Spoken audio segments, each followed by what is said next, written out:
Real estate broker ఇవాళ ఈ రాష్ట్రాన్ని నడుపుతున్నాడు. నేను ఇంత హార్ష్ గా మాట్లాడడం మంచిది కాదు, కానీ తప్పట్లేదు.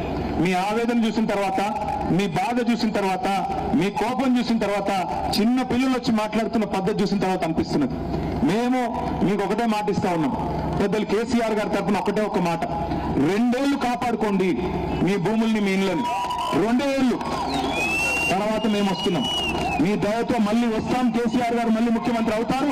మీకు ఖచ్చితంగా మీ ఇంటికి కాదు కదా, మీ ఇంటి మీద సున్నం కూడా ఎవడు ముట్టకుండా చూసుకునే బాధ్యత నాది.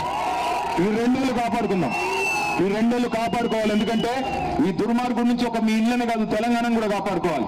ఈ 2 ఏళ్లు మొత్తం కూలగొట్టడం, విధ్వంసం తప్ప నిర్మాణం తెలియని సన్నాసి ఈ దుర్మార్గం నుంచి, ఈ భూ బకాసురుడి నుంచి, ఈ రియల్ ఎస్టేట్ బ్రోకర్ నుంచి ఈ రాష్ట్రాన్ని కాపాడుకోవాల్సిన బాధ్యత మనందరి మీద ఉంది.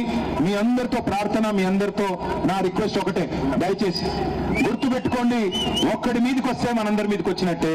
మన ఇంట్లో కూర్చుని మనం ఏసీ గదిలో ఉంటే కుదరదు. మనం కూడా రోడ్డు ఎక్కాల్సిందే, సందర్భం వచ్చినప్పుడు పోరాడాల్సిందే. లేకపోతే తెల్లారి బుల్డోజర్ మీ ఇంటికి వస్తుంది. అక్కడెక్కడో కొడుతున్నారు కదా నాకేమి అనుకుంటే కుదరదు. తెల్లారి మీ ఇంటికి వస్తారు. మేమందరం ఎట్లా ఉంటాం, మేము ఎక్కడ పోం. మీరు కూతవేడి దూరంలో ఉన్నాం. మేము తమ్ముడు కార్తిక్ రెడ్డి ఈరోజు నిజానికి జన్మదినం, ఇలా ఆయన బర్త్డే. కానీ బర్త్డే రోజు కూడా పండుగ చేసుకునే వాతావరణం లేదు నియోజకవర్గంలో. కాబట్టి నాకేం వద్దు, నేను మీతో పాటు ఎండలో నడుస్తా అని చెప్పి తమ్ముడు కూడా ఇవాళ మీతో పాటు రోడ్డు మీద ఉన్నాడు. నేను ఒకటే కొడతా ఉన్నా, ఆయన ఒక్కడే కాదు, మొత్తం కేసీఆర్ గారి బృందం మీతో ఉంది. కేసీఆర్ గారు మీతో ఉన్నారు. 2 ఏళ్లు కాపాడుకుందాం. నేను అడిగేది అంతకంటే ఎక్కువ కాదు. ఒక్క 2 years కాపాడుకుంటే తర్వాత మీకు మీ ఇంటి మీద సున్నం కూడా ఎవరు ముట్టకుండా నేను చూసుకుంటా.